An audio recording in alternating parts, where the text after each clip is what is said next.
રાજકોટ જિલ્લાના ધોરાજી નગરપાલિકાના પ્રમુખ સંગીતા બારોટી રાજીનામું આપી દીધું છે।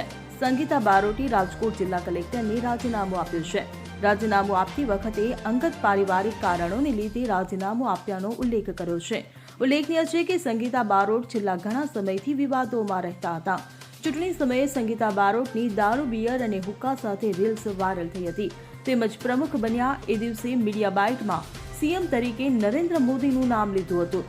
આ મીડિયા સાથેની વાતચીતમાં મુખ્યમંત્રી કોણ છે તેની પણ ખબર ન હતી।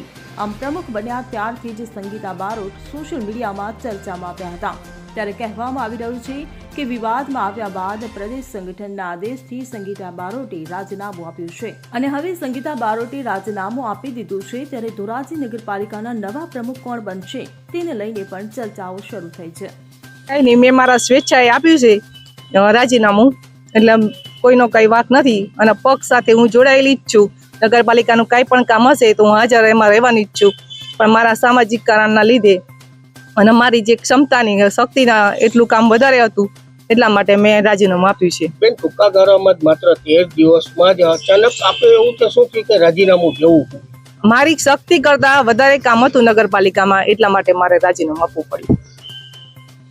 અન્ય કારણોસર ખરું સાહેબ? નહીં, કોઈ અન્ય કારણ નથી, એમાં કોઈ અન્ય કારણ નથી। પક્ષ દ્વારા કોઈ દબાણ કે એવું કઈ? પક્ષ મારી સાથે જ છે, સંઘ મારી સાથે જ છે, મને કોઈ દબાણ પક્ષ તરફથી કે સંઘ તરફથી નથી। Bureau report CN24 news. હવે જુઓ દેશ દુનિયાની તમામ ખબરો તમારી આંગળીના ટેરવે। ઉઠાવો મોબાઈલ અને Google Play Store પરથી ડાઉનલોડ કરો અમારી CN24 ન્યૂઝ મોબાઈલ એપ।